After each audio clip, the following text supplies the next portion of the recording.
Muito bem, meus irmãos, como é bom poder ter essa oportunidade, né, de ouvir a mensagem na abertura da escola bíblica e aprofundar um pouco mais aquilo que o Senhor tem para as nossas vidas. Nós já começamos há uma semana aí, há duas praticamente, as aulas na escola dominical no livro de Apocalipse.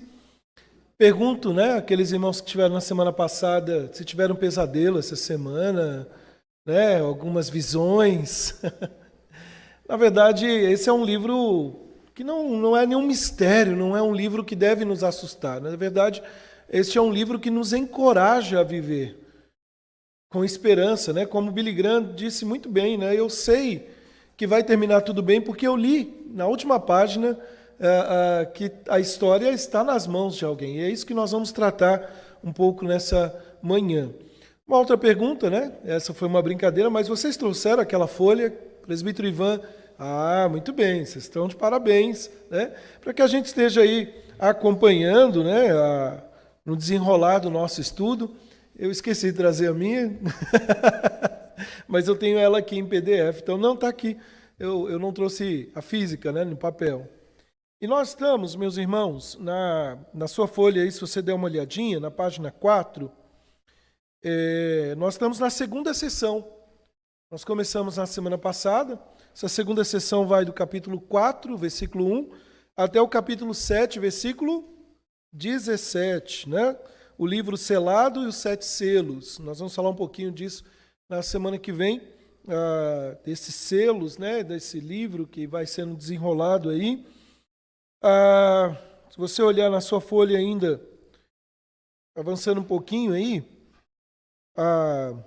no primeiro tópico aí, do capítulo 1 até o capítulo 11, o conflito na terra, a igreja perseguida pelo mundo, a igreja sai vitoriosa e é vingada e protegida. E aí nós já vimos, né, do capítulo 1 ao capítulo 3, Cristo no meio dos 7 candeeiros de ouro, e agora nós iniciamos a segunda sessão, né, que é o livro selado e os 7 selos, como eu disse, até o capítulo 7, e estamos dentro daquela divisão, se podemos pensar em duas divisões aí do livro, na primeira divisão, grande divisão aí, que vai do capítulo 1 até o capítulo 11, e consiste aí de 3 sessões. Tá bom? Então, só para a gente estar se situando, depois, nas próximas semanas, nós vamos fazendo uso, e isso vai somando em nossa mente para entendermos bem este livro, que é um livro complexo, de uma certa maneira, sim, por causa dos seus símbolos, né? E a gente olha tantos símbolos, o presbítero Ivan disse tão bem na semana passada, e a gente tem que tomar muito cuidado com isso, para não ficar preso ao símbolo e esquecer do significado, né? Que esse é o propósito. Então, o meu ponto aqui é que você atente ao significado, à mensagem. Um exemplo que me veio à mente hoje pela manhã, e eu creio que é de grande ajuda, de grande valia para nós. Para pensar o seguinte. Eu vou falar aqui Brasil. O que vem na sua mente? Calma, não precisa dizer. Talvez alguém fale um monte de coisas, isso, aquilo, outro. Mas se você pegar a bandeira do Brasil, aquilo lá é um símbolo, não é isso? Alguém coloca um adesivo, coloca uma bandeira no carro, nas Olimpíadas, né, quando nós estamos vendo aí os atletas, cada um sendo identificado pela bandeira do seu país. Talvez até você consiga identificar pelos traços de cada um. Mas quando tem a bandeira, aquilo fica nítido, né? O símbolo está ali. Só que ali não é a pátria. E aí há essa distinção. Você pode queimar a bandeira do Brasil, não faça isso. É péssimo. Às vezes nós vemos protestos, né, de alguns queimando a bandeira, mas você não pode queimar a pátria.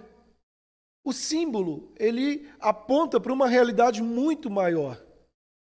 Então, quando nós olhamos para o livro do Apocalipse, esses símbolos, a reverenda Ageu trabalha muito bem isso, né? O diretor do seminário de JMC, ele fala, o símbolo ele vai além do que você está vendo. Ou seja, se você olha para o símbolo e fala, uau, coloque um uau ao quadrado. Muito mais. É esplendoroso. E aí, a nossa lição hoje... Cadê o Marcos? Marcos, cadê você?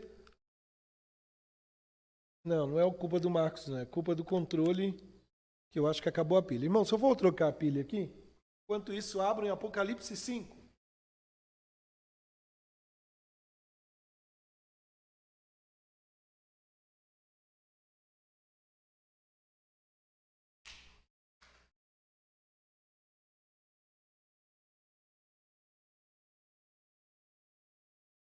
Cair alguém dar risada é pecado. Vamos ver se é o controle. Tchau. Alguém desligou o controle. Agora eu liguei. Hoje a nossa lição, coloquei estudo 3, né? Na verdade, nós tivemos uma introdução há 2 semanas. Provavelmente entramos no capítulo 4 na semana passada. E hoje, a visão do Cordeiro. A visão do Cordeiro. Meus amados irmãos, antes de fazer algumas considerações, fazer uma pergunta para vocês. Para onde caminha a história? Pense em tudo que você sabe sobre história, tá bom? História mundial, os feitos, aquilo que você estudou no colégio lá, o que você tem visto pela televisão, ou agora, para onde caminha a história? Guarde essa pergunta na sua mente. Hoje nós vamos olhar para esses 2 capítulos magníficos, capítulo 4 e capítulo 5.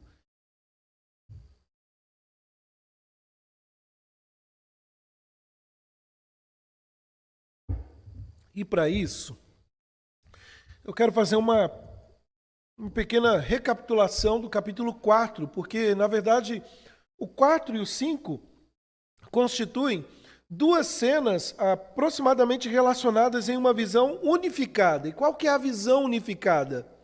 O trono. O trono de Deus. Nós vimos isso na semana passada. Então, coloco para nós o seguinte. No capítulo 4, a soberania e a majestade de Deus são centrais. E a adoração predomina. No capítulo 5, e ao mesmo esquema, podemos dizer, a construção dos 2 capítulos são bem parecidos, né? O Cordeiro torna-se o foco das atenções e fica em pé no centro do trono. Meus irmãos, embora João, lá no capítulo 1, versículo 11, tenha recebido uma ordem para escreve as coisas que viste, as coisas que são e as que estão por vir. Olha lá na sua Bíblia. Eu estou em Romanos aqui, né? Romanos não dá certo. Dá, mas agora precisamos de Apocalipse. 1:11 diz assim: o que vês, escreve em livros. Embora João tenha recebido essa ordem, o que vês, escreve em livros e enviar às 7 igrejas, no capítulo 4, versículo 1, se você olhar lá, ele recebe uma ordem. Sobe para cá. Depois dessas coisas, olhei e eis que vi uma porta aberta, como também a primeira voz que ouvi, dizendo, sobe para aqui. E aí, meus irmãos, ele é chamado para subir ao céu e ver o que está para acontecer. Quando ele chega, ele vê. E o que ele vê? Um trono. Um trono no céu. E isso domina a cena dos 2 capítulos, capítulo 4, capítulo 5. Eu fiz um gráfico aqui do capítulo 4, deu trabalho para mim fazer, eu vou mostrar para vocês esse diagrama. Dá trabalho fazer essas coisas. Ainda bem que o Ivan deixou o slide dele aí, amostras, eu já sequestrei. O Pai se assenta no trono central, nós vimos isso. Esse programinha novo do Marcos, ele é bom, mas ele vai me ajudar aí. E o Marcos desceu. Bom, mas vamos ficar. Depois eu acho que o capítulo vai voltar aqui o programinha. O que nós vemos? Meus irmãos, há um trono no centro. E esse gráfico que o presbítero Ivan trouxe para nós, não é um gráfico de uma cena local, como numa sala fechada, onde tem toda aquela solenidade, né? 24 tronos ali, algumas nuances, um quadro na parede, uma coisa. Não. esse quadro que nós vimos, ele está falando do quê? Do centro da onde? Do universo. E quando, na semana passada, o presbítero Ivan estava ministrando a aula e minha mente, não tem jeito, ela é inquieta, eu já fiquei pensando no universo. E aí, meus irmãos, pensando no universo, o que você conhece em termos de universo? Nós conhecemos a nossa galáxia e male, ainda está sendo descoberta. Muita coisa, muito investimento, né? Está sendo feito, pouco se sabe. Até agora o homem mandou um dirigível lá, um equipamento para Marte. O que ele descobriu? Pedras.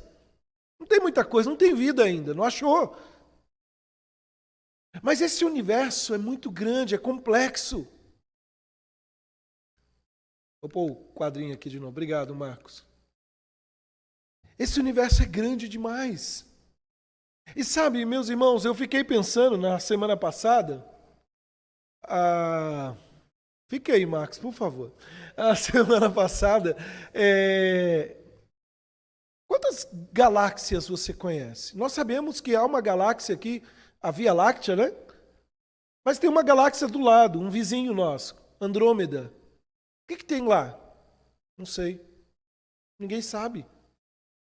E aí eu ficava pensando assim, aquela velha máxima, será que existe vida fora do planeta Terra? Não sabemos. Porque dizer só não é muito fácil, mas eu não sei. Isso vai além da minha compreensão. Mas enquanto nós estávamos tendo a aula na semana passada, a minha mente ela ficava pensando o tempo todo, e se há vida fora daqui, o Senhor reina lá. E Ele reina sobre todas as coisas. E a história está no controle dEle. Meus irmãos, no capítulo 4, a soberania, a majestade de Deus são centrais e a adoração predomina. No capítulo 5, o Cordeiro se torna o foco, nós vimos isso, nós comentamos sobre isso. Quando nós olhamos para tanto o capítulo 4 quanto o capítulo 5, eles são paralelos na sua estrutura e é bem interessante perceber, por exemplo, a adoração que é dirigida a Ele. Nós vemos, meus irmãos, as atenções focadas ao centro, ao trono, como foi bem colocado nesse gráfico aqui para nós, e eu não sei se você percebeu, eu fiz uns efeitos, mas acabou não aparecendo aí. Isso. Agora é o capítulo 5, Cristo está em pé no centro. Nós vamos falar um pouco sobre isso. Então, não vou repetir aqui por uma questão de tempo, mas... Meus irmãos, o ponto que eu preciso que vocês entendam é que aquilo que nós vimos no capítulo 4 é absolutamente lindo. O Salmo 139, quando o Davi ele escreve assim, é assombrosamente maravilhoso a forma como me criastes. Eu fico imaginando essa palavra sendo aplicada, isso... bem elevado, é assombrosamente maravilhoso, ou maravilhosa essa cena. Sabe, meus irmãos, nós vemos no centro do universo está Deus no seu trono. Verso 2.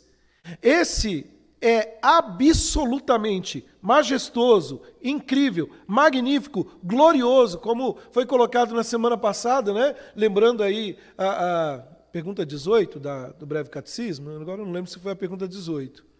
7, do catecismo maior, porque eu não sei porque veio a 18 na minha cabeça, mas depois eu vou conferir. Ele é grandioso, e aí, circundado a este está um arco-íris como de esmeralda, verso 3, sugerindo as qualidades divinas. O arco-íris fala da graça divina, uma vez que relembra a graça, a aliança do Senhor para com Noé. E em um círculo ao redor estão as 4 criaturas vivas, né? Versículo 6, lembrando da simbologia dos números, representando a criação. Ainda, meus irmãos, ao redor estão aí os 24 presbíteros sentados. Não, os 24 anciãos. Né? A brincadeira é só para relembrá-los da semana passada, verso 4. representando a totalidade, possivelmente a totalidade do povo de Deus. Os 12 do Antigo Testamento, os 12 do Novo Testamento, representando mesmo. E aí, o que nós temos aqui? Chega agora o capítulo 5. E olha lá o verso 11. Nós vamos ler todo o capítulo, tá, irmãos? Vi e ouvi uma voz de muitos anjos ao redor do trono, dos seres viventes e dos anciãos, cujo número era de milhões e milhares de milhares.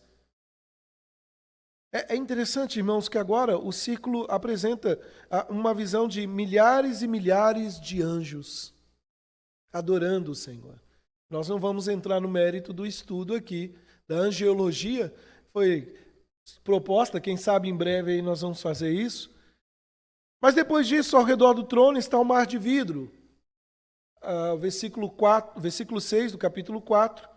Depois vem as outras criaturas do céu, da terra, sobre o mar, da terra sobre o mar. E, no entanto, meus irmãos, isto é apenas o palco. Isto é apenas o pano de fundo para o que João está mostrando, para o que João vai mostrar agora no capítulo 5. Kistemaker, eu li um texto, achei fantástico do livro dele, do comentário da casa editora no livro de Apocalipse. Kistemaker, ele traz uma afirmação. Lembra a pergunta que eu fiz? Para onde caminha a história? Kistemaker, ele diz o seguinte, é um texto um pouquinho extenso, mas vale a pena. No centro do universo, Deus está em seu trono para governar tudo quanto Ele criou. Ainda que a terra esteja cheia de desordem e tumulto, de catástrofes naturais, de inundações e terremotos, de sofrimento humano em termos de fome e epidemias, guerras e conflitos, não obstante, Deus está soberanamente no comando. E aí eu abro um parênteses aqui, esse livro foi escrito em 2004, Kistemaker deve ter escrito bem antes, eu não me ative a ver quando ele escreveu o seu comentário, mas não tinha o coronavírus naquela época. Mas ele faz questão de mencionar, biblicamente, as epidemias. Porque eu imagino que se ele estivesse escrevendo nos dias de hoje, talvez ele ia colocar até a pandemia, e aí ele coloca aqui para nós, está soberanamente no controle, no comando de Deus. Ele alimenta as aves do ar e faz os lírios crescerem nos campos. Nada acontece fora de sua vontade. Se, pois, Deus cuida de grande criação, muito mais Ele cuida do seu povo. O capítulo 4 descreve Deus e o seu trono no céu. O capítulo 5, seguinte, retrata Deus, o Cordeiro de Deus, que é conhecido nas Escrituras do Velho Testamento, veterotestamentárias, como o leão da tribo de Judá e a raiz de Davi. Ele foi morto na cruz do Calvário para redimir o seu povo do pecado e da culpa. Como porta-voz de Deus, ele foi enviado para revelar sua palavra. Ele cumpriu a obra sacerdotal para redimir os santos e a obra profética para ensinar-lhes a revelação de Deus. Como vencedor, ele cumpre o ofício régio. E, irmãos, ficava eu pensando durante a semana, preparando a aula, até comentei com alguns irmãos, como é difícil, acredito que o presbítero Ivan também tenha essa dificuldade no preparo da lição, você tem que separar o material. É muita coisa, sabe? É muita leitura, é muito texto e é muito riquíssimo. E como é bom poder olhar para tudo isso e preparar o alimento e trazer para vocês aqui e dizer que hoje é o primeiro dia do mês, o primeiro dia da semana, e que você tem que ficar tranquilo, porque apesar dos problemas, a história não está sem um controlador. Deus rege todas as coisas. Meus irmãos, feito essa pequena introdução aqui, eu quero olhar atentamente para o capítulo 5. E, em primeiro lugar, o verso 1, eu chamo de a visão. A visão. Olha aí, versículo 1. Me perdoe, eu vou fazer umas pausas aí, porque eu estou com a garganta bem pesada aí pela essa mudança de tempo. Tomei um chazinho, mas não resolveu muita coisa, não.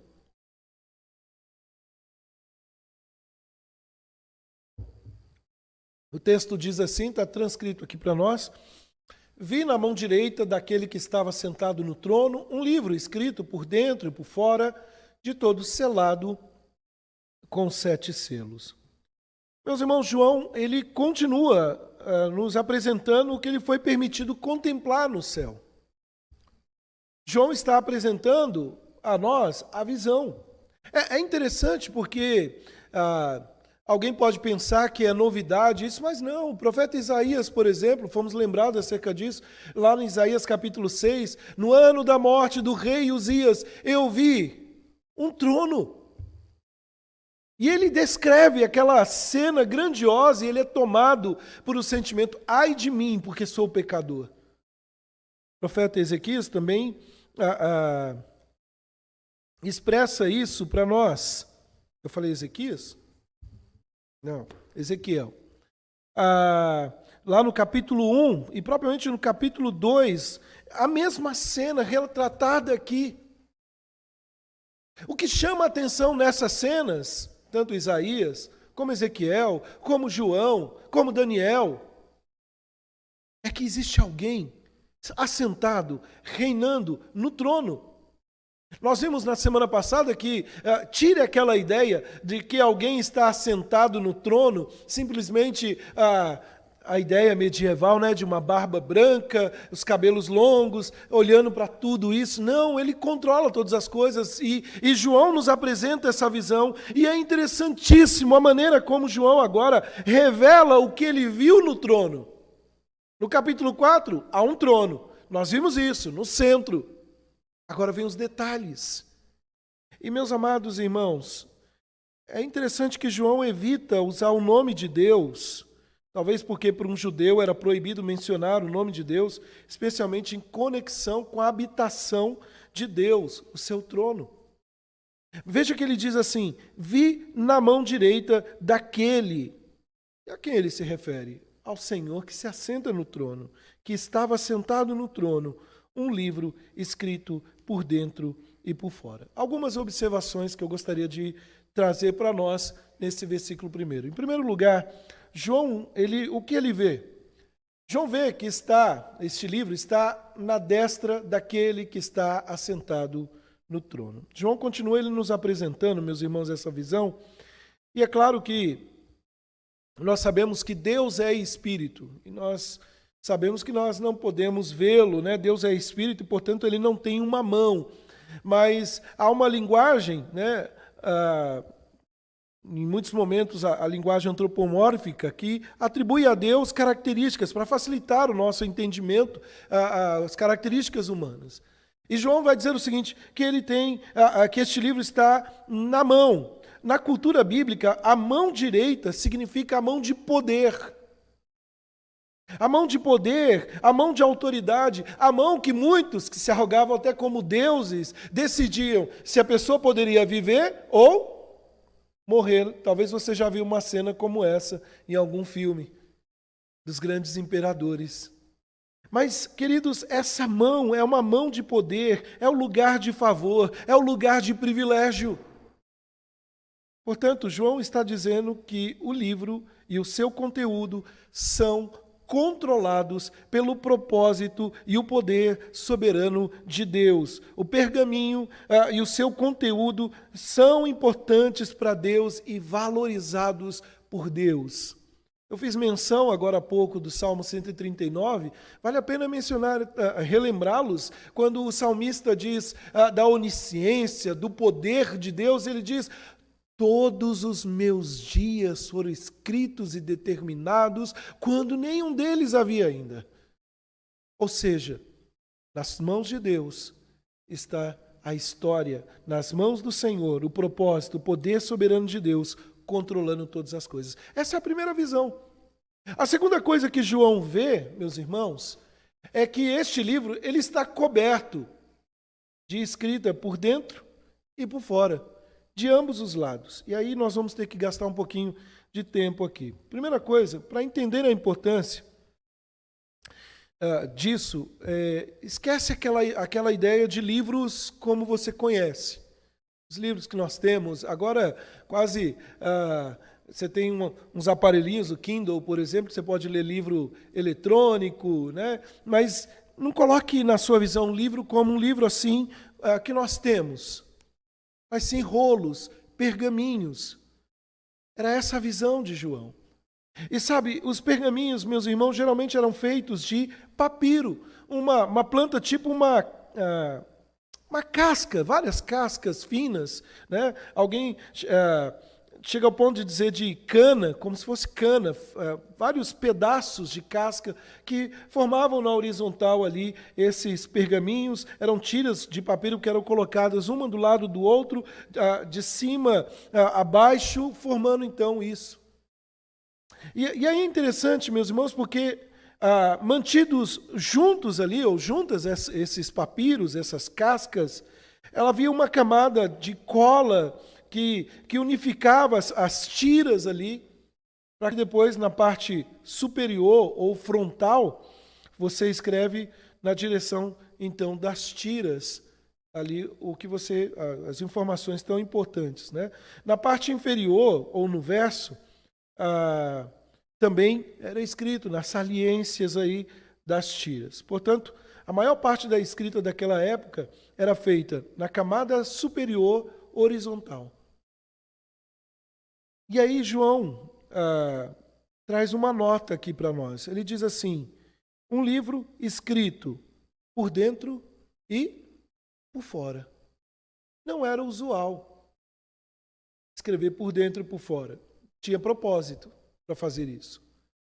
Sabe, por que João, ou por que alguém escreveria por dentro e por fora? Os pergaminhos, meus irmãos, naquele contexto, eram caros. Hoje em dia, você acha folha em abundância. Você pode, qualquer lugar você pede uma folha, você tem, né? Volta e meia, nós queremos fazer anotações. A Laura está fazendo as anotações ali para passar para o Marcos. E aí, facilmente, você tem. Pensa que eu não sei, esposa de seminarista sempre ajuda nos trabalhos. Brincadeira, meus irmãos.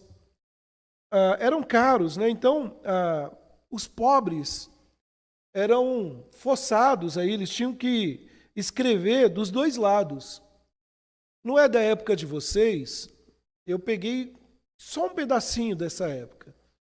A minha mãe, meus pais, né, mas principalmente minha mãe, me fazia escrever de lápis na escola, na infância.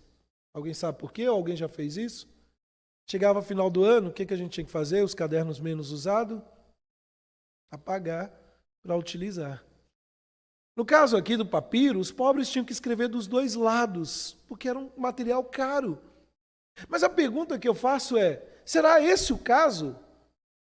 Por quê? Porque nós estamos diante daquele que é o Rei do Universo, o Senhor do ouro e da prata. Então, esse não seria o caso.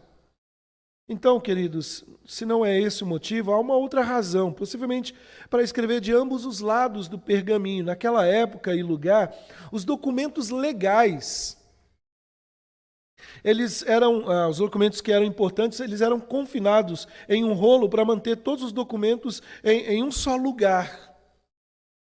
Rolo, outro rolo, todos bem acondicionados ali. E aí, queridos, para manter aqueles documentos, a escrita começava na frente ou por dentro e terminava por trás. E a ideia, muitas vezes, era de reforçar que aquele documento era legal. Era um documento sobre outro documento, para legitimar. Tamanha a importância. E aí ele diz assim: eu vi e aquele livro estava escrito por dentro e por fora. Você deve observar que João está dizendo que Deus tem um documento em suas mãos. Não é uma escrita poética. Não é uma escrita do que eu acho. E um detalhe, ele não diz que o Senhor que está sentado no trono estava ali escrevendo. E ele diz: João, espera um pouco porque eu estou escrevendo. Ele diz que o livro está o quê? Escrito. Lembra que o salmista diz? Todos os meus dias foram escritos e determinados quando nenhum deles havia ainda. Aí, meus irmãos, então ele ouve, e João está dizendo o seguinte: Deus está com um documento nas suas mãos, e não há um segundo rolo, um terceiro rolo, não, nada fica fora do documento nas mãos de Deus, ele está completo, é abrangente. O documento nas mãos de Deus significa que os planos de Deus para a história estão cumpridos e completados. Tudo o que Deus pré-ordenou para o julgamento e salvação de todo o universo está naquele livro. Está escrito ali. E, meus irmãos, tudo o que deve acontecer de acordo com o plano de Deus está naquele livro. E aquele livro está na mão de quem? Do diabo, não é isso? Não, aquele que se assenta no trono, no centro do universo. Em terceiro lugar, meus irmãos, senão a gente não vai sair do verso 1 hoje. Estou falando que o negócio é um desafio aqui. Esquece o cronograma. Né? A gente estava pensando até o final do ano, não vai dar não. A gente vai ter que avançar aí. João vê que esse livro ele está selado, ou selado não de qualquer maneira, selado com 7 selos. O número 7, nós já falamos sobre isso, ele é altamente considerado aqui no livro de Apocalipse. Os pergaminhos estão selados com 7 selos. E veja que eles estão fechados. Como que é esses 7 selos? Como que era feito o fechamento desses pergaminhos? Os pergaminhos, às vezes, eram fechados com tiras de tecido ou de couro. Talvez você já viu alguém fazer um documento, alguma coisa, amarrar com uma tira de couro ou uma fita. Mas quando se tratava de documentos oficiais, eles eram fechados com um pedaço de cera quente colocado na borda interna com um selo pessoal. Não era uma fita que qualquer um pode abrir. Não, havia um selo de propriedade ali. Além de ser colado, selado, ele recebia esse selo. Somente o dono do selo tinha o direito de quebrar e abrir o pergaminho. Sabe, João vê 7 selos denotando integridade, totalidade. E aqui, queridos, Deus colocou seus propósitos para a história como se fosse um cofre impenetrável. Está selado. Ninguém pode fazer um acréscimo. Ninguém pode dizer, não, o destino ainda está para ser escrito. Acho que é Maktub aí dando aquela ideia. Faça o seu futuro. Não, ele está selado por Deus. Deus colocou os seus propósitos para a história como que fosse um cofre e o rolo na mão direita está completamente e totalmente seguro. Marcos, você pode voltar aquele quadro? Eu quero que fique isso claro na sua mente. E aí, quem ousaria avançar em todos esses estágios e chegar no trono e falar, dá esse livro aqui que eu vou escrever. Deixa que eu resolvo. Como eu ouvi um pregador certa vez dizer, se Deus não abençoa, a gente chuta a porta e faz ele abençoar. Pode voltar lá. Era o apóstolo das nações conhecido. Bom, completamente oculto, completamente inacessível. Os propósitos só se completarão quando os selos forem quebrados. Nós vamos ver acerca disso. O pergaminho está selado, não os pergaminhos, o pergaminho está selado, o seu conteúdo está oculto, exceto pelo pouco de escrita que João vê na camada externa. Veja que ele diz, está escrito por dentro e por fora, mas ele não consegue ali dizer, não, é isso, eu já vi o futuro. E percebe um detalhe, nós ficamos tão presos no livro do Apocalipse acerca do futuro, Apocalipse, futuro, que nós abandonamos toda a história no controle de Deus. Não é só sobre o futuro, é o que está acontecendo. Os profetas, quando foram levantados, profeta, futuro, não. O profeta, muitos deles foram mortos porque denunciaram o que estava acontecendo, porque Deus revelou o que ninguém estava vendo. Porque até então parecia que estava tudo muito bem. Mas sabe, meus irmãos, é interessante, e pense, né, no que acontece para facilitar no entendimento, uma questão do testamento. Está lá, é o Roberto, multimilionário, deixou lá o testamento, mas não é qualquer um que tem acesso, é um documento. E no dia que ele partir daqui, ele vai, no dia determinado, vai abrir o selo ali, porque estava lacrado, e vai começar a ler o testamento. Ai dele se não me incluir no testamento. Carro automático, não, brincadeira. Mas brincadeira à parte, irmãos, não é apenas um documento que é lido, testamento. Mas o conteúdo é movimentado para que a propriedade seja vendida, para que o dinheiro seja dividido, ou seja, o documento é lido e entra em ação. E agora, quando nós olhamos para essa cena de abertura aqui do livro de Deus, não apenas revela o plano de Deus para o julgamento e salvação, não, coloca o plano em movimento. Lembra que o presbítero Ivan tocou bem nesse assunto na semana passada, com a questão da história dinâmica do milênio que está por vir, daquela coisa que nós temos do amilenismo, pós-milenismo, pré-milenismo, mas já aconteceu, não aconteceu, a história está em pleno movimento. Tem gente que diz assim, eu não vejo a hora de Jesus voltar para se cumprir os 1000 anos, para fazer isso, aquilo outro. E a história, nós já estamos nela, fazendo parte. Os planos de Deus já estão em execução.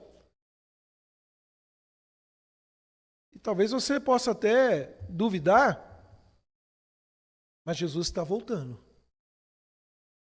Os selos já foram abertos.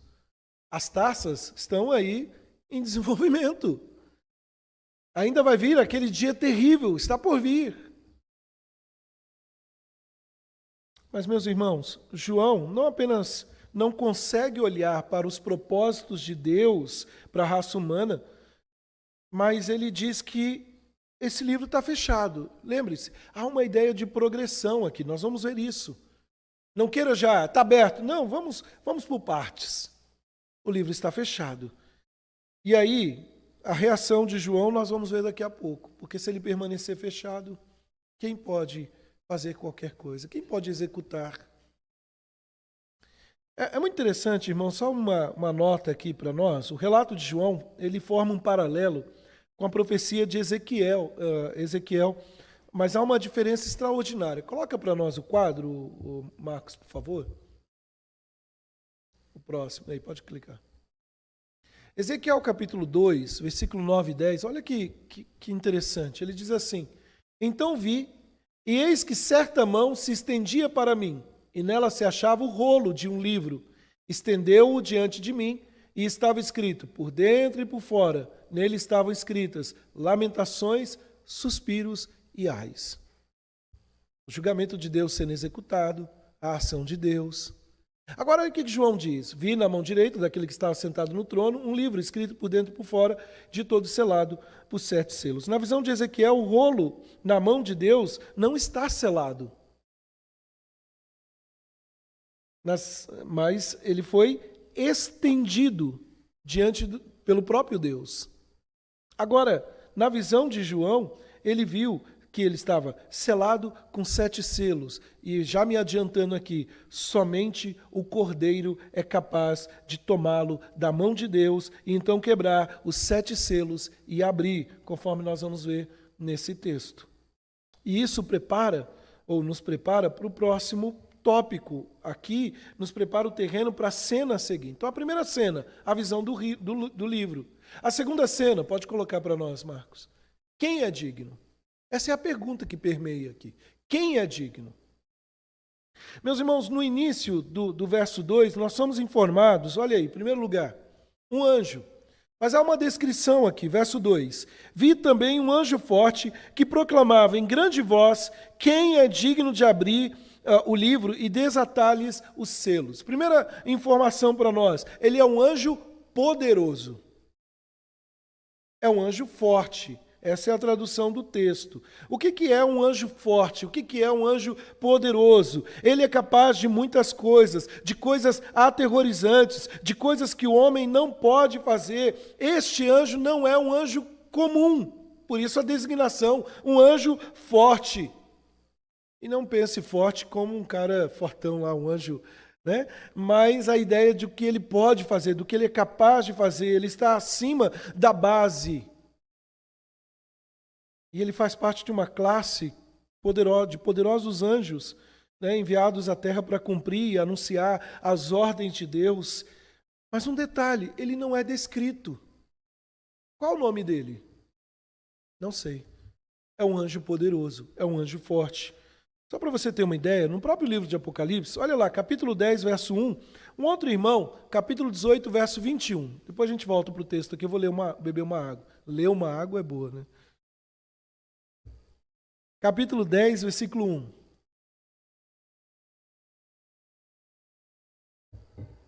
Se quiser ler aqui na tela, está aqui projetado.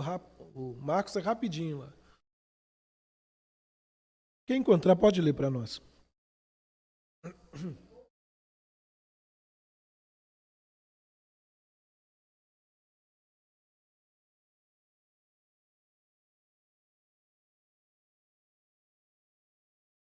Capítulo 18, verso 21.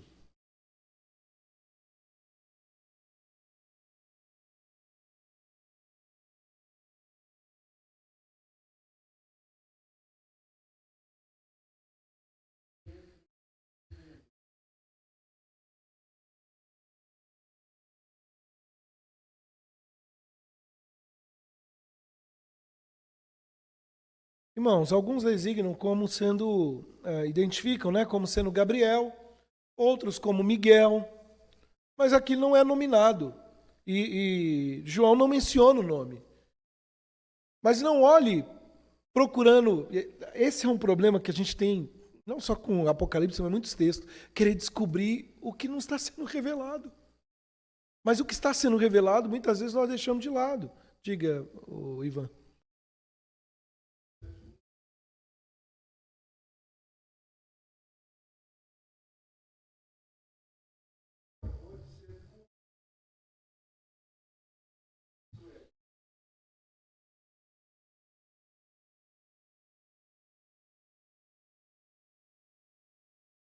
E aproveitando isso, a designação mensageiro, nada pode impedi-lo de cumprir o propósito. É um anjo forte, poderoso. E é interessante também a função dele. Coloca para nós, Marcos. Proclamando em alta voz. E é interessante, meus irmãos, porque quão alto é isso? O verso, ele diz assim, que ele viu um anjo forte que proclamava em grande voz, alto o suficiente para que todos possam ouvir. Alto o suficiente para que ninguém perca ou ignore o que ele diz. A sua voz é tão alta porque ele está falando para o planeta Terra? Não, para todo o universo. Ah, mas ele está falando para um planeta que não tem vida? Sim, porque lá o Senhor controla todas as coisas. E a sua voz é alta. E é tão alta que ele está falando para todo o universo, e todo o universo deve prestar atenção. E note, meus irmãos, que no verbo aqui, o tempo é presente do particípio, proclamando. É diferente. O livro não está sendo escrito. O livro está escrito. Mas a voz está sendo proclamada, continua a convocar e avançar rumo ao trono de Deus. Poderíamos dizer, de Gênesis a Apocalipse, de toda a história, a mensagem está sendo proclamada. E eu fiquei vendo essa cena, imagina um eco, uma forte voz gritando e essa voz reverberando e avançando. Sabe, o que o anjo forte e poderoso diz? O que ele tem a nos mostrar? Pode colocar, já colocou, desculpa, não, volta. Ele faz uma pergunta, na verdade, ele faz um desafio. Quem é digno?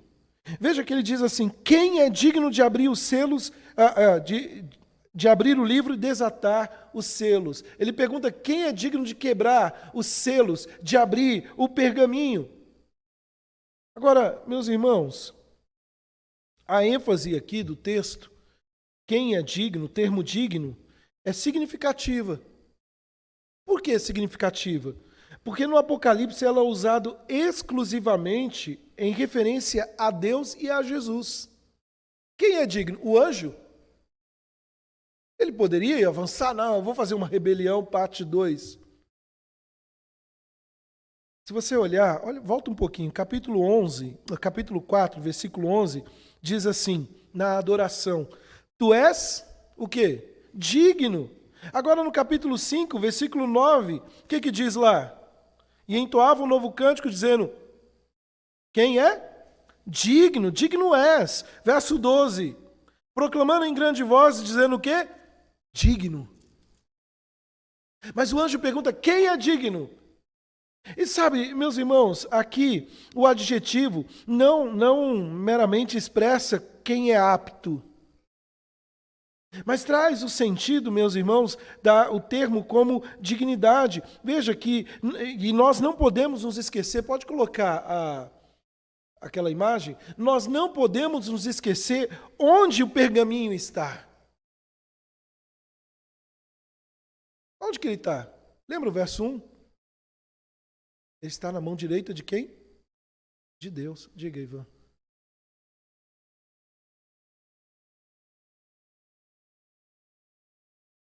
De aptidão, de...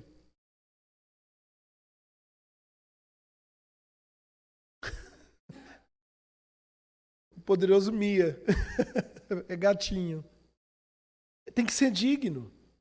O livro está na mão direita daquele que está sentado no trono, e você percebe que o anjo poderoso, o que ele está pedindo? Ele quer saber quem consegue passar pelos círculos que circundam o trono, quem é capaz de passar por todas as criaturas no céu e na terra, sobre a terra e o mar, quem consegue passar no mar de cristal, quem consegue passar pelos círculos de milhares e milhares de anjos, quem consegue passar pelos 24 tronos, quem consegue passar pelo arco-íris esmeraldo, quem é capaz de esmeralda? Quem é capaz de passar pelos relâmpagos, os estrondos, os trovões que vêm do trono? Quem é capaz de passar pelos 7 lâmpadas acesas que são 7 Espíritos de Deus? Quem pode se aproximar daquele que é completamente santo, perfeito e puro? Quem é capaz de se aproximar do terrível, incrível, glorioso, majestoso Deus?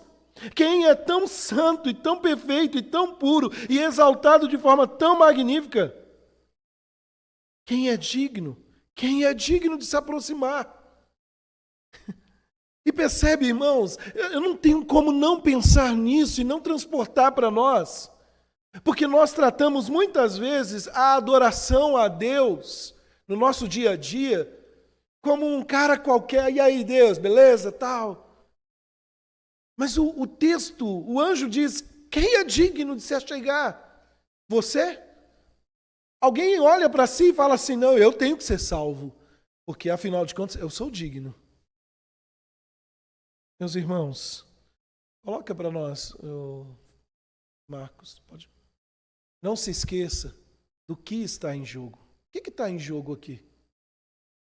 Ser membro de uma igreja? O time do futebol que vai ganhar? Não. Apenas a revelação dos propósitos de Deus. Não apenas, melhor dizendo, a revelação dos propósitos de Deus, mas também a execução do seu plano. Quem é digno de abrir o livro e colocar em ação o plano de Deus para o julgamento e a salvação? E aí, meus irmãos, a resposta vem, olha aí no texto. Ora, nem no céu, nem sobre a terra, nem debaixo da terra, ninguém podia abrir o livro, nem mesmo olhar para ele. Pode colocar. Terceiro, ninguém. Quem é digno? Ninguém. No versículo 3, ninguém. Não é a intenção de João nos ensinar sobre o universo de várias camadas, sobre cosmogonia, sobre cosmologia. sobre aspectos do planeta tal, isso, aquilo, outro. Não, não é o propósito de João. Em vez disso, João quer nos dizer que em todo o universo não há ninguém, nenhuma coisa, nenhum lugar, nenhum ser, seja humano, seja debaixo da terra, seja do principados e potestades, seja o que for, digno de pegar o rolo, o livro, quebrar os selos e ler o que está por dentro e colocar em movimento o plano de Deus em ação. Eu achei interessante o John MacArthur Jr., comentando sobre esse versículo, ele diz o seguinte: os poderosos arcanjos Miguel e Gabriel não responderam. Um número incontável de milhares de anjos permaneceram em silêncio. Quem é digno? Todos os santos mortos de todas as idades, incluindo Abraão, Isaac, Jacó, José, faltou um acento, Jó, Moisés, Davi, Salomão, Elias, Eliseu, Isaías, Jeremias, Ezequiel, Daniel, Pedro e os demais apóstolos, Paulo e todos os demais, na era da igreja, não disseram nada. Ninguém no céu, nem na terra, nem debaixo da terra, ninguém podia abrir o livro e olhar para ele. Quem é digno? E o silêncio tomou. E nem Maria. Porque muitas vezes se quer colocar, né? Pede que ela atende, pede que faz. Porque nós estamos pensando em execução. Ninguém. E qual foi o resultado? João bate no peito e diz: eu sou digno, afinal de contas sofri tanto nesse mundo. Quem é digno? Ninguém dá um passo na frente, nem mesmo um anjo, nem uma única pessoa, nenhum espírito ou poder. Quem é digno? E a resposta é como um silêncio ensurdecedor. E aí, irmãos, por que ninguém é digno? A expressão traz o sentido de que ninguém vale a pena. A expressão traz o sentido que aquilo que o Marcos trouxe para nós, porque não há um justo sequer. Ou seja, porque todos nós pecamos e carecemos da glória de Deus. E enquanto eu estava pensando nisso, enquanto eu estava escrevendo acerca disso, eu ficava perguntando o seguinte: e quanto a Deus? Afinal de contas, está na mão dele. Deus, o Pai, ali assentado no trono. Aquele que está assentado no trono, o pergaminho é seu, o rolo é seu, o selo é dele. Então por que ele não abre o pergaminho e olha dentro? Porque digno, meus irmãos, é entender que tudo, até o digno faz parte do propósito de Deus. Por sua providência, por sua onipotência, Deus estabeleceu limites até para suas próprias ações. Não que ele é limitado, mas Deus estabeleceu. Desde a eternidade, Deus decidiu que alguém que é verdadeiramente humano seria capaz de abrir o livro. Ele estabeleceu. Se você depois quiser dar uma olhada, por isso que eu lembrei do 18, mas nem era o 18, o Catecismo de Heidelberg, ele fala um pouco sobre isso, na pergunta 16. Depois a gente pode dar uma olhada sobre isso. Deus estabeleceu até mesmo aquele que é digno. Mas veja que o texto nos traz no versículo 4 uma ação. Já que ninguém é digno, qual foi a resposta de João acerca disso? Olha o verso 4. E eu, o que ele fazia? Chorava muito, porque ninguém foi achado digno de abrir o livro, nem mesmo de olhar para ele. Irmãos, o que é chorar muito? O texto ele traz essa tradução para nós, mas eu coloquei aqui para nós. Eu chorei muito, e muito alto. Senhores pais, se você não atender o seu filho quando está chorando na hora, ele só vai elevar um pouquinho mais o choro. Já viu isso? É interessante que era um choro muito alto.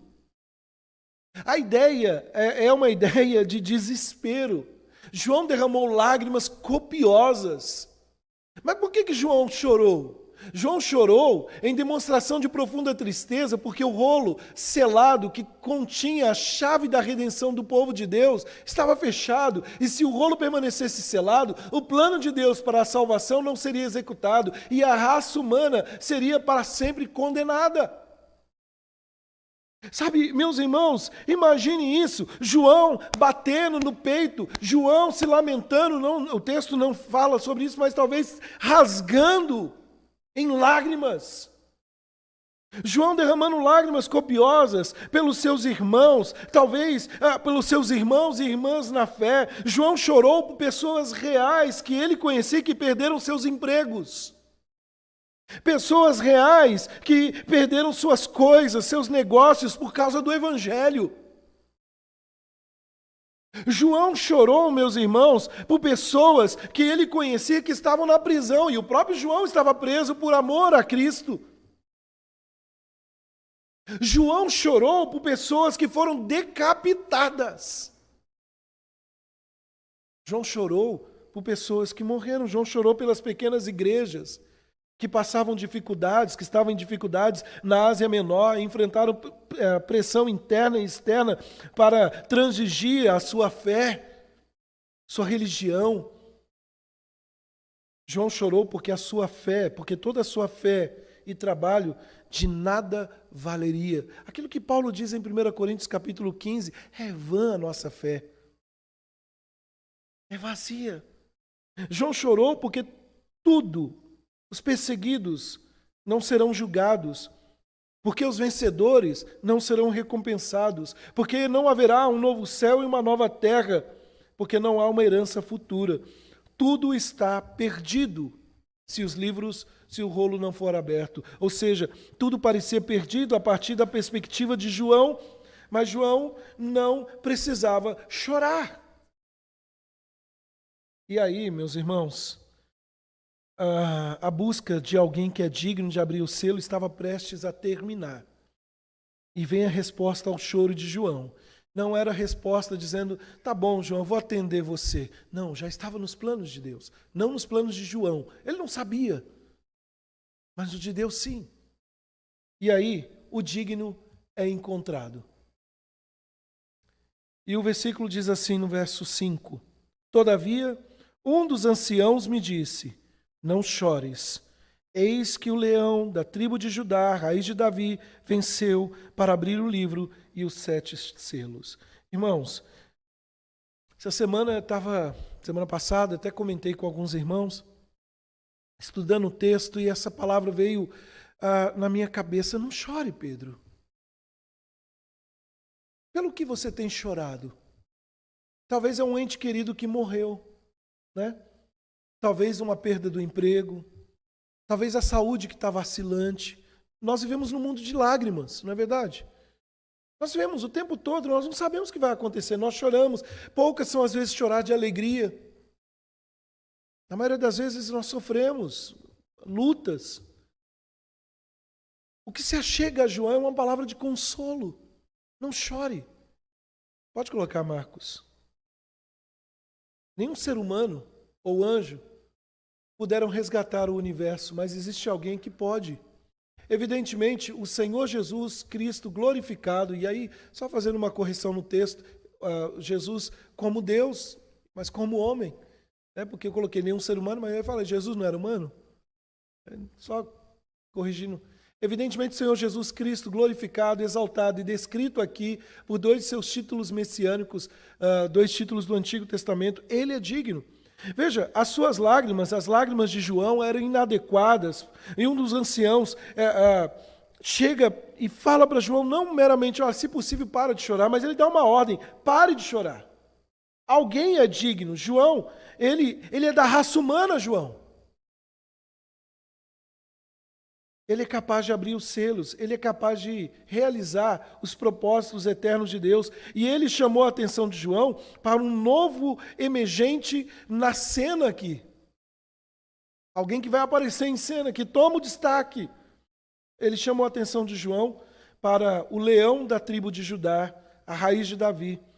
E o verbo vencer aqui, que venceu, ele comunica a ideia de boas novas. Ele venceu.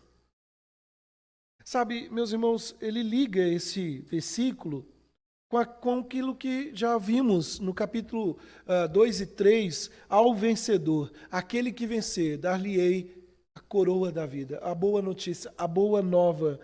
Este verbo também implica que Jesus é o vencedor sobre a morte e o inferno.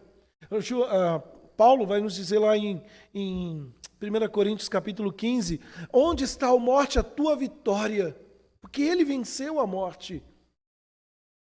E como vencedor, Jesus é digno de quebrar os selos e desenrolar o documento. Ele é o autor da nossa salvação. É Ele, somente a Ele a honra e a distinção de tomar o rolo de Deus e abrir. Nenhum ser humano ou anjo, na sua condição, poderia, mas Jesus pode e Ele é digno. E é interessante porque o verso 5 traz para nós esses dois títulos messiânicos. Em primeiro lugar, Ele é o leão da tribo de Judá. Sabe, meus irmãos, isso vem das bênçãos do pai. Que pai é esse? Jacó, no seu leito de morte, para cada um dos seus filhos. Está lá em Gênesis 49, versículo 8 a 10. Depois você pode ler, você vai receber o material, dá para você ler depois. E é interessante porque lá ele abençoou, esse patriarca abençoou os seus 12 filhos, e ele fez uma distinção, Judá. Tudo já nos planos de Deus. E Judá, como tribo ali, da qual viria e governaria. A tribo de Judá surgiria um leão forte, feroz, imortal. Jesus, em Hebreus, alguém pode ler para nós? Hebreus 7,14.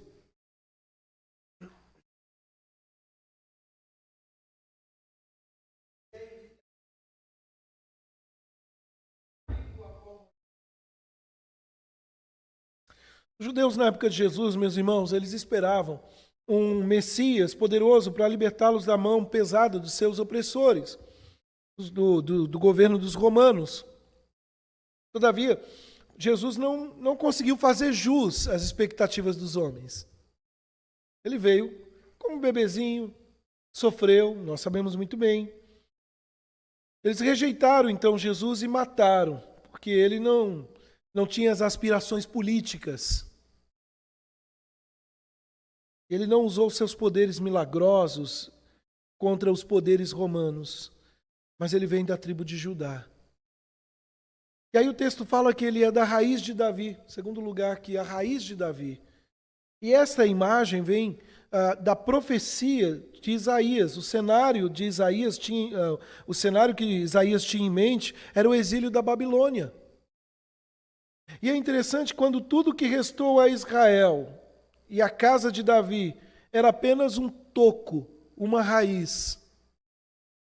Como ter esperança?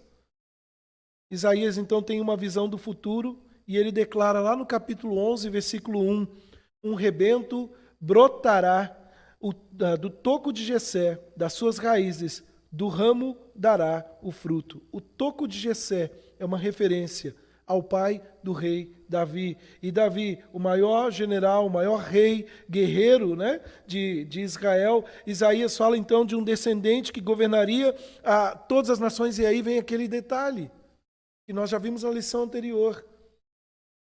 Aquele que quebra a perna da grande estátua ali, o rolo que desce, a pedra que rola ali e despedaça.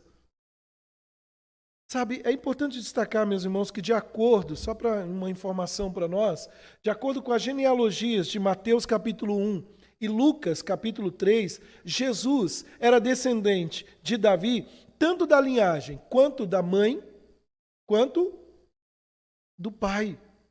Romanos capítulo 1, verso 3, o apóstolo Paulo lhe diz assim, nasceu de um descendente de Davi, segundo a carne. Então, filho de Davi é um título messiânico que é usado com frequência nos evangelhos. E aqui, voltando ao nosso texto, ele diz então que ele é o prometido, o digno de abrir os selos. E aí, meus irmãos, por que João deve olhar? Porque o leão, a raiz, venceu, triunfou. Na cruz, esse leão de Judá, essa raiz de Davi, venceu e, portanto, conquistou o direito de abrir o livro e de quebrar os seus selos, isto é, de reger o universo em concordância com o plano de Deus. Na sala do trono celestial, o apóstolo João é apresentado a este rei maravilhoso, que é o leão da tribo de Judá, a raiz de Davi. Agora vem um detalhe que eu queria fazer uma pergunta aqui para a gente pensar. De que tempo ele está retratando aqui? Vai acontecer? Para pensar nisso. Às vezes a gente coloca Apocalipse, o futuro. Ele vai fazer isso, é isso. Ele vai vencer. Quando Jesus na cruz, ali crucificado, nos seus últimos suspiros, nos últimos momentos, ele disse assim: está consumado. A obra foi completa. Sabe, meus irmãos, às vezes nós perdemos a beleza da Escritura porque nós ficamos presos com chavões, dizendo, no Apocalipse vai acontecer isso, aquilo. Não, já aconteceu, ele vence. Ele já conquistou o direito. Não chore. Filho de Deus, não chore. Então, com todo respeito aos meus colegas pastores que às vezes gostam de usar essa expressão, o melhor não está por vir. O melhor não está por vir. Não tem nada melhor do que isso, em saber que eu já recebi o melhor. O melhor foi quando Jesus, aquele bebezinho, nasceu nessa terra e se encarnou. Não! Isso faz parte de um todo. Não posso isolar a obra, a missão dele. O melhor é saber que, apesar de mim, ele pagou um alto preço. E a história não está à deriva. Mas vamos lá, senão a gente não sai daqui hoje. E aí, então, o leão, que é um cordeiro. E agora a gente começa a ver algumas cenas, né? E aí você olha para essa cena, mas um leão que é um cordeiro, meu Deus do céu, será que é um gatinho? É mansinho? Esse leão é tão bravo que parece um gatinho. É um cordeirinho. Mas não é esse o sentido. Vejam, meus irmãos, o texto diz no versículo 6... Eu lembrei que eu tenho que pregar à noite, eu tenho que economizar a voz. Mas vamos lá. O verso 6, verso 7. 6 ou 7? O 6. Então vi, no meio do trono e dos 4 seres viventes, e entre os anciãos, de pé, um cordeiro como tendo sido morto. Ele tinha 7 chifres, bem como 7 olhos, que são os 7 Espíritos de Deus enviados por toda a terra. Deixa eu só trazer uma informação que me veio à memória na aula passada, quando o presbítero Ivan estava ministrando.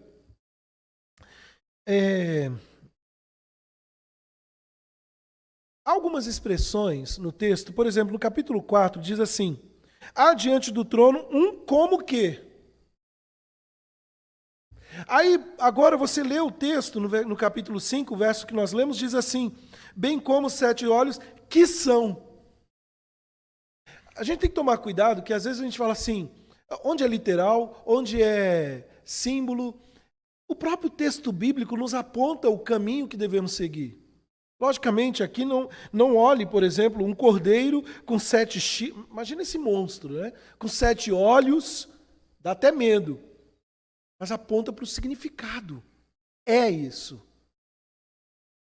Eu estou falando porque às vezes a gente pega o que não é literal e transforma num monstro. Por exemplo, na descida do Espírito Santo, lá em Atos capítulo 2, ele viu como que pombas, como línguas de fogo, como que... Só para servir de alerta na nossa leitura. Mas voltando ao nosso texto, irmãos, João, o que ele vê quando ele olha? Se você estivesse no lugar de João, o que você esperaria olhar? Se o anjo falou que é o leão da tribo de Judá, o que você espera? Um leão forte. Afinal de contas, o anjo era forte. O leão forte.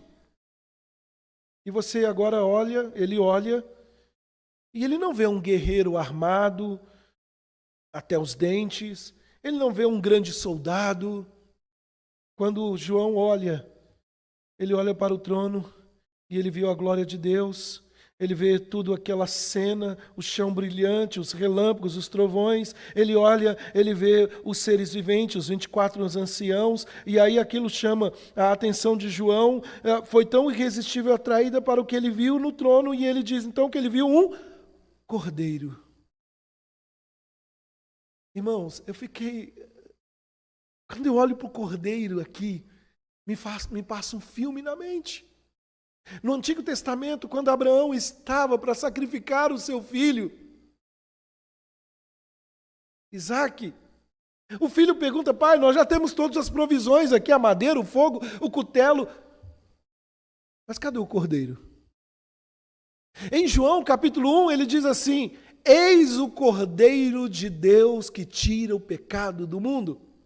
E agora ele olha para o trono e o que ele vê? Eis o cordeiro de Deus. Sabe, meus irmãos, João viu o cordeiro. O Senhor Jesus não poderia ser o leão do juízo ou o rei da glória, a menos que ele fosse o cordeiro de Deus que tira o pecado do mundo. Muitos querem, sim, o grande leão, mas não querem o cordeiro que tira o pecado do mundo.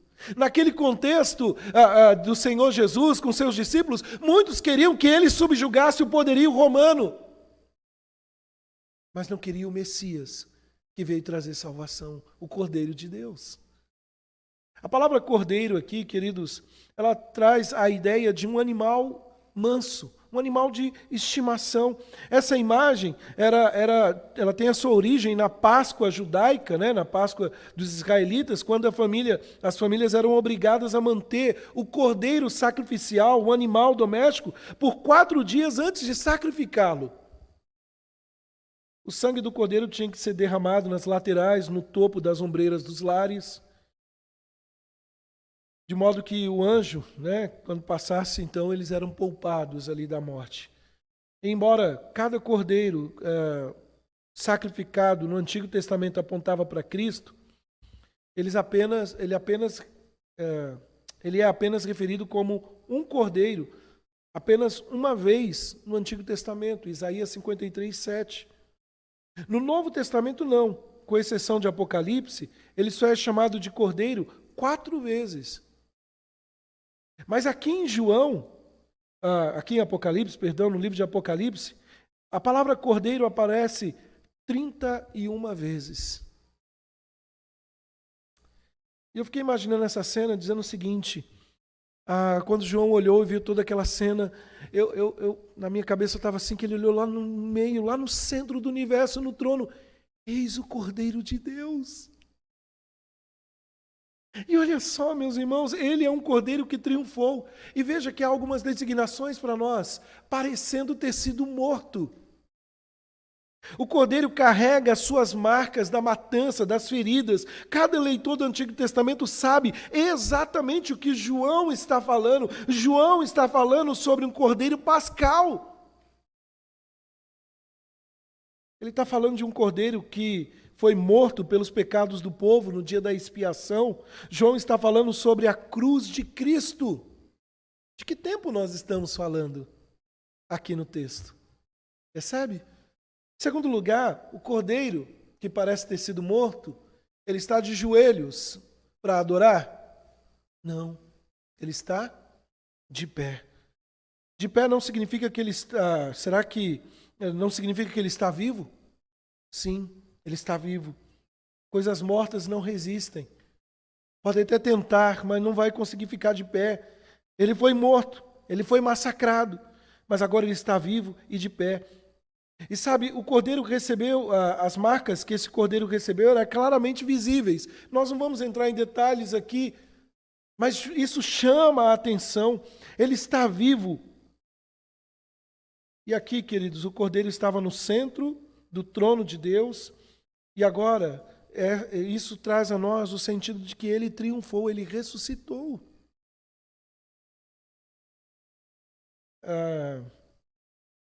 Eu fico juntando, às vezes, os versículos da Bíblia, estou com medo de causar uma heresia na minha cabeça. Mas Atos capítulo 1, quando os anjos falam ali para os varões, falando: por que vocês estão olhando para o céu? E aí eu fico vendo o pós, né? Na minha cabeça eu crio essas imagens. Ascendeu aos céus. Na verdade, ele já governa, ele reina sobre todas as coisas. E ele voltará. Mas o texto também fala, meus irmãos, que ele tinha 7 chifres. 7 representa integridade, plenitude, perfeição. Um chifre é um símbolo de poder, de força. Nós vimos isso na semana passada. E lembre-se que Jesus mesmo, ele fala acerca de si, lá em Mateus 28, verso 18. Toda a autoridade me foi dada pelo Pai, né? Toda a autoridade me foi dada nos céus e na terra. O Cordeiro é perfeito em seu poder. João está falando sobre a ascensão de Cristo ao céu, onde está assentado à direita de Deus, com poder, reinando todas as coisas, regendo todas as coisas. Mas veja, ele tem 7 olhos, que são 7 Espíritos de Deus. Ele vê todas as coisas, ele conhece todas as coisas, ele governa todas as coisas por meio do seu Espírito. Nós vimos na semana passada esses 7 Espíritos. João está falando aqui sobre, não por poder, não por força, mas pelo Espírito de Deus, que atua e age, movendo a sua igreja, movendo o seu povo. Cristo governa o universo. 7 olhos denotam onisciência, perfeição e completa compreensão e conhecimento. Aqueles olhos, João percebeu que representavam os 7 espíritos enviados por toda a terra. Nada escapa os olhos do Senhor. E eu quero colocar para os irmãos dizendo o seguinte, para que você não esqueça, o Cordeiro é digno.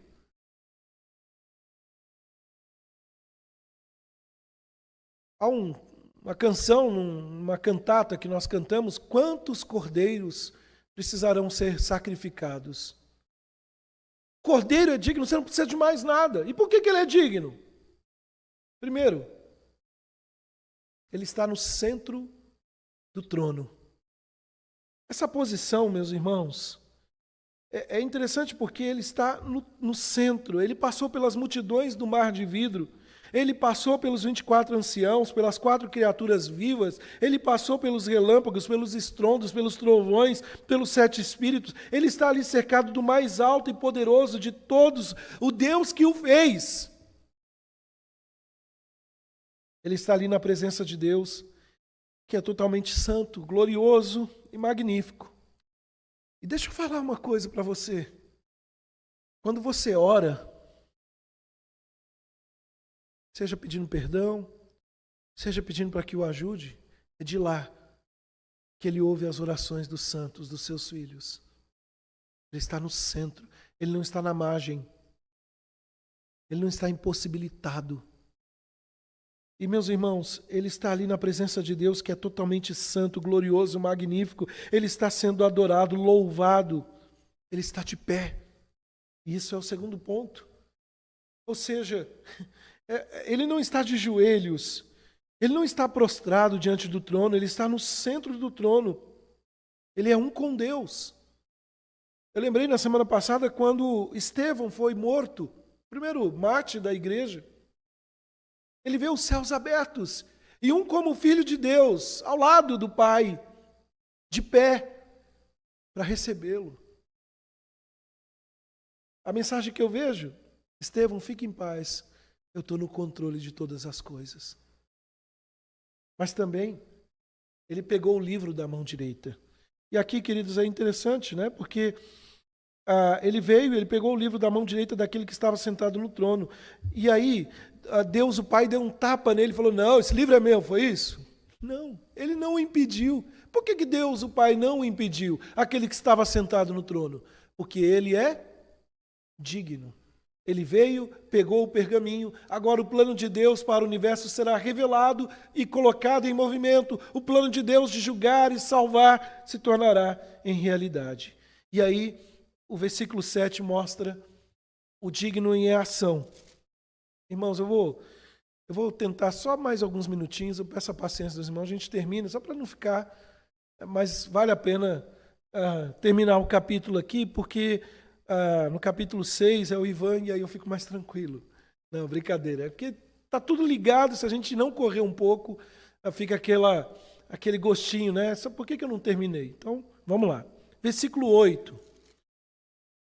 Versículo 7 diz: Veio, pois, e tomou o livro da mão direita daquele que estava sentado no trono.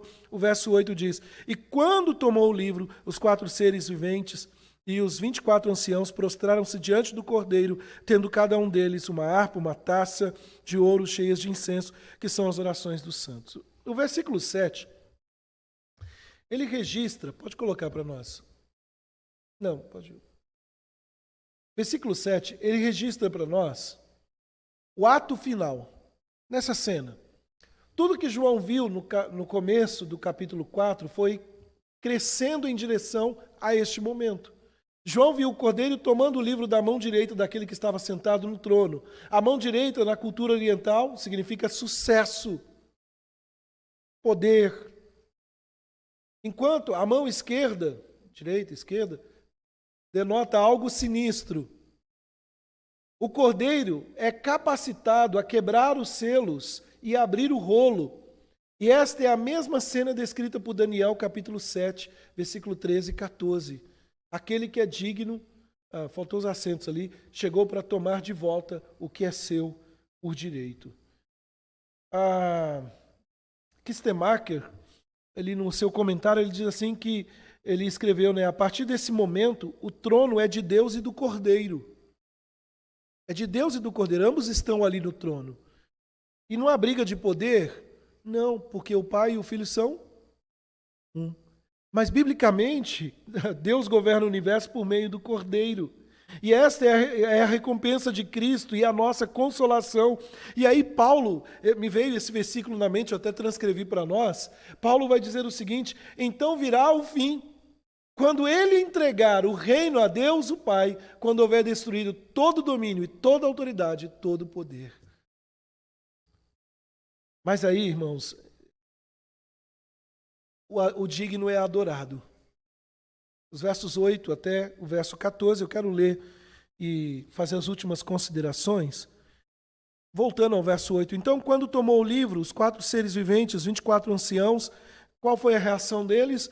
Prostraram-se diante do Cordeiro, tendo cada um deles uma harpa como taças de ouro cheias de incenso, que são as orações dos santos, e entoavam um novo cântico, dizendo: digno és de tomar o livro e abrir-lhes os selos, porque foste morto, e com teu sangue compraste para Deus os que procedem de toda tribo, língua, povo e nação, e para Deus os constituíste reino e sacerdotes, e reinarão sobre a terra. Vi e ouvi uma voz de muitos anjos ao redor do trono, e os seres viventes e dos anciãos, cujo número era de milhares, de milhões e milhões, e milhares de milhares, proclamando em grande voz: digno é o Cordeiro que foi morto de receber o poder, a riqueza e a sabedoria, e a força e a honra e a glória e o louvor. Então ouvi que toda criatura que há no céu e sobre a terra, debaixo da terra e sobre o mar, e tudo que neles há, estavam dizendo: àquele que está sentado no trono e ao Cordeiro seja o louvor e a honra e a glória e o domínio pelos séculos dos séculos. E os 4 seres viventes respondiam: amém. Também os anciãos prostraram-se e adoraram. Meus irmãos, quando Jesus tomou o livro, o rolo ali, é presumível que então ele quebrou os selos e abriu. O capítulo 6, o verso 1, inicia com isso. Mas o que é interessante é você perceber o seguinte: João estava chorando, o choro cessa e o louvor começa, a adoração. Os 4 seres viventes, os 24 anciãos, como representantes aí do mundo angelical e o representante da humanidade redimida, salva, eles caem em adoração diante do Cordeiro.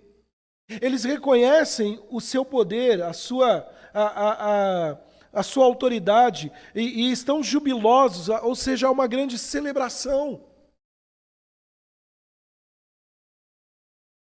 E aqui, queridos, tanto no capítulo 4 quanto no capítulo 5, as 2 doxologias, ou seja, as 2 expressões de louvor, de adoração,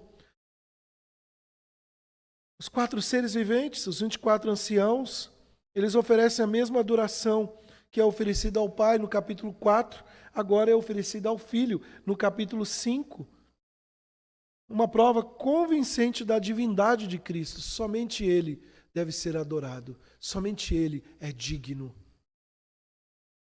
Cada um deles, diz o texto, possui harpa e taças de ouro cheias de incenso.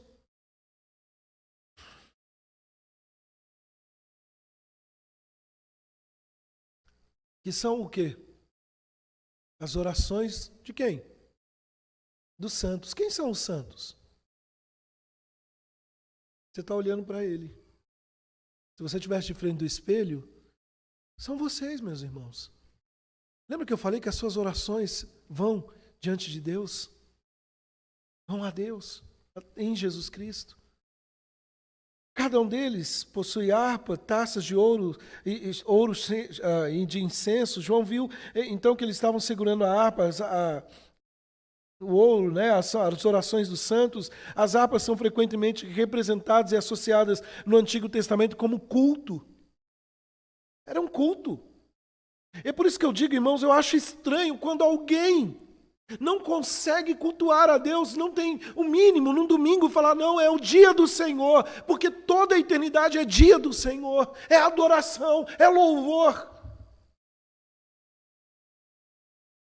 E além das harpas, eles estavam com taças de ouro. Essas taças eram usadas no tabernáculo e no templo, onde estavam ligados ao altar, simbolizava o trabalho sacerdotal da intercessão pelo povo. Eles estão representando o povo ali. Ou seja, a totalidade de todo o povo de Deus. Em outro lugar na Escritura, associa aí a queima de incenso com as orações dos santos, né? Então tudo isso é que está chegando diante de Deus, ele está aspirando. Mas veja só, de colocar, a adoração começa reafirmando que Cristo é digno de tomar o livro e abrir os selos. O Cordeiro é digno porque voluntariamente deu a sua vida em sacrifício na cruz. Sua morte não foi uma fortuita casualidade ou uma tragédia inevitável. Ele voluntariamente entregou sua vida em pagamento da pena do pecado para satisfazer a justiça de Deus, para remover a maldição do pecado, para reconciliar o mundo com Deus, para restaurar o seu povo à verdadeira comunhão com Deus. E há uma expressão que aparece aqui no texto, que nós lemos, porque nós fomos comprados. Essa palavra ela é rica no Antigo Testamento porque traz a ideia do resgate de escravos no mercado ali, e em seguida eram libertados. Cristo pagou um preço. E em seguida, a adoração é expressa. Cristo nos libertou de toda tribo, língua e nação, ou seja, pessoas de toda raça, de toda nação, homens de cada tribo, de cada descendência, de cada linguagem. Cristo nos libertou. E para quê? Eu tenho uma música, algumas músicas doem quando a gente ouve no meio evangélico. Diz assim, livre para poder pular. O diabo pula, o escravo pula, mas um filho de Deus adora o Pai. Irmãos, eu vou ter que pular aqui, pular não literalmente, mas depois dê uma lida, porque é belo demais esse ato da adoração. Só quis complementar, trazer à tona a maneira como o desfecho, tanto no capítulo 4 quanto no capítulo 5, terminam. Porque todos os arcanos, toda a história foi feita para adorar e exaltar o Criador, ainda que pareça tão terrível. E eu quero concluir, gastar um tempinho nessa conclusão. Pode colocar, Marcos. Para onde caminha a história? Ao longo da história, muitos, no Antigo Testamento, antes, né, muitos tentaram conquistar e dominar o mundo. O primeiro deles, e o mais poderoso, usurpador, foi Satanás, com a sua rebelião. Mas nós sabemos que ele foi esmagado e os seus seguidores expulsos do céu. E ele se tornou o Deus deste mundo. Ele inspirou vários seres humanos, como Nabucodonosor, Dário, Alexandre o Grande, imperadores de Roma, Átila, o Huno, Gengis Khan, Napoleão, Stalin, Lenin, Hitler. Tantos homens que massacraram tantos, tentando subjugar. A Bíblia traz relato de muitos homens que tentaram ser como deuses. E todos esses homens têm uma coisa em comum. Todos eles falharam. Apenas um tem o direito e o poder e a autoridade de governar a terra. Somente Ele. Somente Jesus. O que é a história? O que é a história para você? É nascer, crescer, viver sua, me perdoe a expressão, miserável vida, porque é tanto problema, é tanta dificuldade, e aí depois constituir uma família, comer, e aí morrer, acabou a minha história. Não acabou, não. Para alguns, e o reverendo Hernandes coloca no seu livro, eu transcrevi para nós aqui, para alguns, a visão é uma visão cíclica dos gregos antigos. A história não se move para nenhuma meta, não há esperança, não há redenção, o que é e o que foi e o que será, não há consumação, ou seja, comamos e bebamos porque amanhã certamente morreremos. Para outros, no existencialismo ateu, a história é uma sucessão de fatos sem significado, sem importância, não há plano, não há esperança. Há um escritor, Albert Camus, na sua obra A Praga, ele diz que a cidade de Oran foi invadida por ratos que trouxeram a temida peste bubônica. E o médico e seus associados batalharam até vencer a epidemia. Mas no final do livro o médico disse, é só uma questão de tempo. Os ratos, o que vai acontecer? Voltarão, as coisas não vão mudar. O existencialismo prega isso. Nada vai mudar, não tem jeito. Lembra na quinta-feira que eu comentei aquela velha máxima? Não, pau que nasce torto não se endireita sim. O evangelho endireita. Ele muda. Reverendo Leandro Lima, falando sobre esse capítulo 5, ele diz o seguinte, olhar o céu muda o modo como vemos a terra. É isso. Se você não lembrar de nada do que nós falamos aqui, pense nisso. Olhar o céu muda o modo como vemos a terra. Você está desesperado? O que vai acontecer essa semana? À luz desta visão, dos capítulos 4 e 5, a história não é tão assustadora como parece. O que quer que enfrentemos, podemos descansar seguros com aquele que dá sentido e esperança. E, meus amados, a igreja na terra não tem que temer. Essa semana, um pastor vai ser levado ao tribunal por afirmar que menina é menina e menina é menina. Nós não temos que temer os homens. Eles só são homens, eles têm sangue correndo na veia, como nós. Fazem leis, fazem. Somos perseguidos por pregar o evangelho e todos aqueles que vivem piedosamente vão padecer perseguições? Vão padecer. Mas a igreja não tem que temer. Não é importante de quantos juízos esteja repleto o rolo da história humana e quantas histórias terríveis vamos ter que enfrentar, porquanto o sentido da música é este: o Criador entregou ao Redentor toda a autoridade no céu e na terra, e os que o seguem jamais passarão desapercebidos do seu amor e cuidado. Mãe, ore pelo seu filho, porque chega no trono de Deus. Marido, ore pela sua esposa, ore pelo seu marido, esposa. Igreja, ore. O que muda a história não é escrever no Facebook dizendo eu sou fulano de tal, eu sou Beltrano, eu sou isso, eu sou aquilo. Não, eu sou do alto. Meu Senhor rege todas as coisas. E se o Senhor quiser me levar, seja agora ou seja no porvir, Ele vai me levar. Eu posso ser o mais saudável, o atleta, o melhor. Ele vai me levar. Mas o destino já está traçado ali por Ele. Mas Ele deixou algo preciosíssimo. Só há céu ou inferno. A gente vai falar disso mais para frente. Mas que experimentemos mesmo a segurança de estar com Ele. Que Deus nos abençoe, meus irmãos. Por causa do tempo, eu não vou abrir para perguntas, mas você pode mandar um WhatsApp para o Ivan. Não, pode mandar um WhatsApp, às vezes até no grupo da igreja, não tem problema. Ou eu ou o Ivan, a gente responde lá. Eu vou pedir para o diácono, Paulo, você pode nos ajudar? Roberto, você nos ajuda?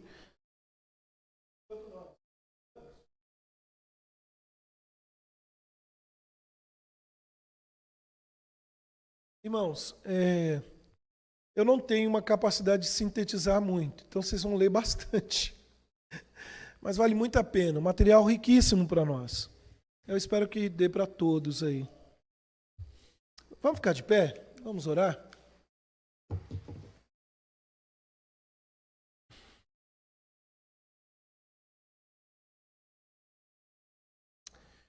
Meu irmão, minha irmã, o que te preocupa hoje? Quando você entrou aqui nessa manhã, ou essa semana que passou, para pensar um pouco, o que te preocupou tanto? O que ocupou sua cabeça?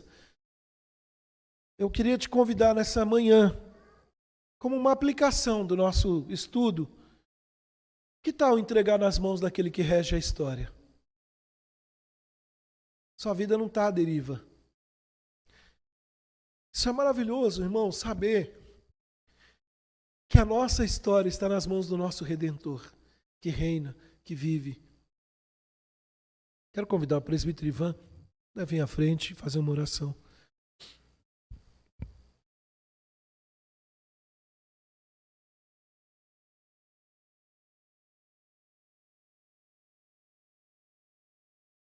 Nosso Deus amado, Senhor, que se acha no trono, Senhor que administra e controla e conduz toda a nossa história.